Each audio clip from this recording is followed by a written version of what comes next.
The Grand National at Skegness on Saturday, the 11th of May, will be considered as one of the great stock car races. This is the story as told by the drivers themselves. After that, from the 217, Lee Fairhurst, the rest of them come back through. Matt Newson in 16 goes beyond that. Number 1, Tom Harris, goes next. We're going way fellows once again. Plan as I thought. I got through the gap at the start, bit of a pile up, was aware, thought I had in a bag because I couldn't really see any flashing lights in my mirror, I couldn't see any red tops, I thought I was aware. Then there was quite a few cautions and gradually they just caught me back up again. Stock car race on Saturday night at Skegness. You'd think everyone would just want to get a damage-free race at the end, wouldn't you? And go to the bar or have a barbecue, wouldn't you? But it just never ends up like that.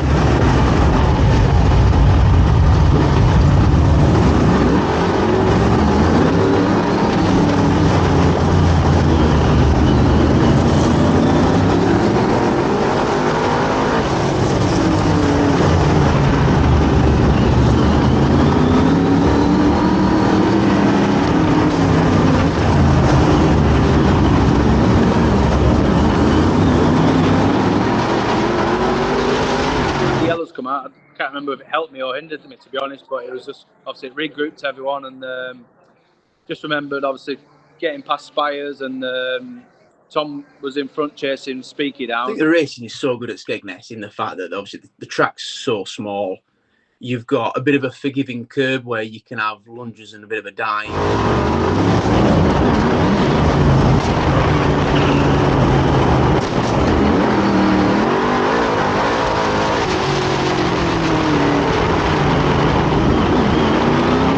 Stock car race broke out halfway through the Grand National and took us all by surprise, I think. There's the gap, Tom will go for it. Whether he thinks he's going to get run in the wall in the next corner, he isn't bothered. As long as he goes in first, because he's already planning, like I do, where you hit the wall and how you do best to bounce off it. Well, what a race.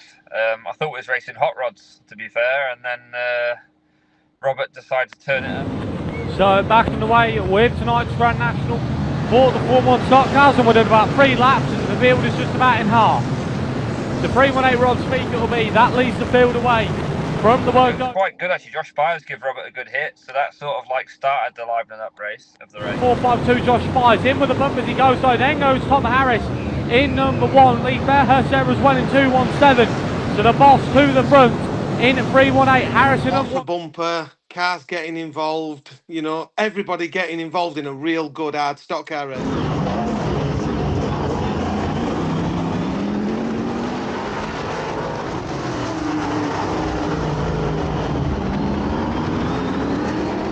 Goes back in, Spires there as well, Fairhurst, Sauder and Wayman. That's how we see them so far. Very fine line between the respect and then just going over the top of it. As we come back through our front 2, now we're at the front of the field, halfway next time please Mr. Starter, halfway next time by. It's 318 Speak the lead. And when Tom passed me, I thought, there's no way you're going past me that easy. As soon as that first hit went in from Tom, you know what Robert's like.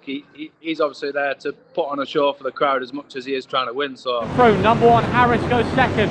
Third is 217 Fairhurst from Wayman and Sauder. That's how we see them. Harris now to the front though. Speaky got me, and I looked in the mirror and he went wide too, and I just put my foot down and drove it in the fence, and the sparks and stuff from that new plating at Skegness, it felt good, and then beat the other guys into the next corner. That was really, really impressive for my part. And I run Tom in and he just kept it lit around the wall, all the sparks, and he beat us all into the next corner and had to hit him again. That was, you know, that's a good one. Back in the bumpers goes Speak. He loses out there though. Harris into the wall down there on turn number 2. Think first, think later. You know, that's just my style of race.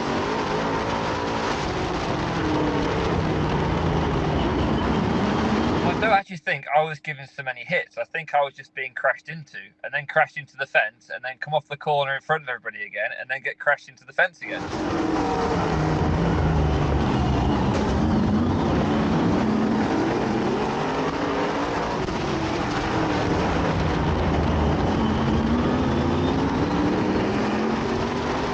Lee Fairhurst as well. Wayman goes in with the bumpers into turn 3. Harris back in. Speak back to the front. Wayman now there side by side into turn number 1. Harris trots back to third.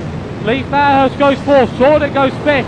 You know, me and Rob have a lot of history. You know, going back years, we've dished out a lot of bumper work between us. But you know, I have to be a bit careful with him now because he's getting on a bit and he's a bit frail.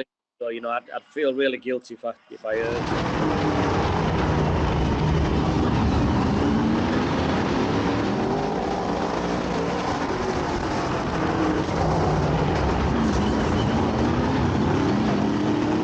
I always think, no, I'm going to get around this corner. No, maybe not. Right, this corner, I'm going to get around this one. No, maybe not. This one, I'm definitely going to get around this one. No, definitely. Come back through. Bumpers in from Harris this time around. Speed goes wide. Wayman comes in now as well. Once again, side by side. 5 next side, please, Mr. Starter. 5 to go next side. Wayman and Speed going along with Tom Harris. Here comes... Get involved and dragged into it, and the next thing you know, you're smashing each other up for the lead.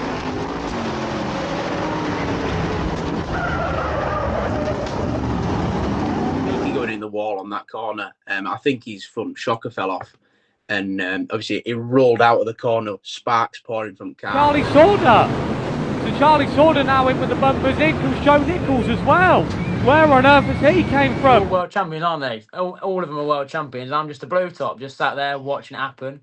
I'm thinking, I don't want any of that. And then you get 3 or 4 bends in and you think, I want everything of that. So I'm going in.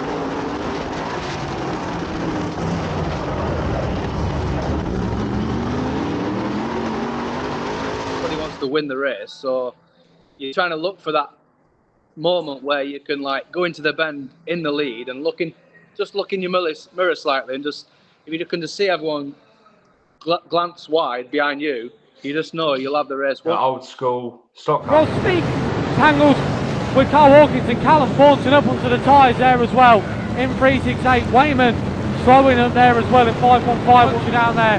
Charlie Sorda in with the moment. In comes Tom Harris and Sorda in there as well. And now Jake Harry goes to the front. Get up there, I turn into one corner, everybody goes straight on into the fence, and it's like, well, what have I just kind of driven into here? I couldn't really believe what was happening. You had Speaky and Tom and Frank all in the wall, and suddenly I'm rolling the curb coming round with Joe Nichols, and we're off.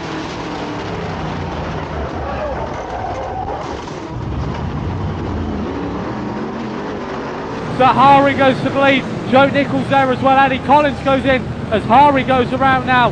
So it's going to be Joe Nichols to the front. Fairhurst goes second. Harris now third. Eddie Nichols there for fourth. Coventry used to be. Everyone wants to race at Skegness now. As they come back through. Not even too sure how many laps are left at this point, but it's certainly been an interesting race. But Joe Nichols to the front as they come back round. It'll be 2 laps to run. This time around for Joe Nichols in 2:42. Lee managed to hold Tom up and Tom managed to hold Lee up, and we just snuck through, and then managed to just last 2 laps weren't comfortable at all. Goes second, third is Fairhurst, fourth is Eddie Collins in 1:47. Jack France there for fifth now, in at 2:16 as they come back through. 1 lap to run this time for 2:42 Joe Nichols. 1 lap to go. People will talk about it for quite a long time. For our race leader, Tom Harris is there for second. Are we going to see Harris for the last bend dive into the final? Second frag, and that's all that really mattered, really. But one of the best races I think you'll see. He's going to give it a go, but it's not going to be enough. Joe Nichols across the line. Spectacular. You know, the fact that, you know, a blue top Joe Nichols came out and won it from behind everybody, and you know, it was an absolutely superb race for everybody to watch. Spectacular Formula 1 stock car, Grand National. Tom Harris for second, third is Eddie Collins. Beaky definitely had a go, Frank had a go, Lee had a go, Charlie had a go. I don't think there's many people left running that didn't have a go. I come off track and I saw my old man, and I think his smile on his face was bigger than mine, and he was like, "You reminded me of myself back in the day." When I got back to the pits, obviously, I climbed out the car like I do, took my helmet off, and my mum and dad are there. My mum and dad have got no voice from shouting that loud. My mum was probably shouting for Fairhurst because she seems to shout louder for Lee than me. So yeah, my dad says, "Oh, you know, that was race of the year, you know, fantastic." Everyone was absolutely buzzing about the race. The atmosphere, back at our truck especially was crazy. Everyone was buzzing for it. Everyone was like got down to fixing the car straight away, so we didn't have so much to do in the morning. And then Speed came over, he was laughing. We've had fans coming over, shaking my hand, thanking me for creating such a good race. And they were coming and saying it's the best race they've seen in years. And what a race you created. And how did you keep it? How did you keep going? Hitting the fence so many times. How did you keep going? It was, everyone that come around was absolutely buzzing. It was, and that's really nice as well to get fans to come and thank you for making their evening. And that's really special too. First people I saw was Mick and Charlie. So they just came across like smiling and beaming and said, "What a race! What a race!" And Andy Smith turned up, and we was chatting to him, and he would just say that would just like even like surpass what he said he was when he was racing, like the races he had. He said that was just as good, if not better. These kind of races are talked about for a long time. Probably one of the greatest races this year so far. Yeah.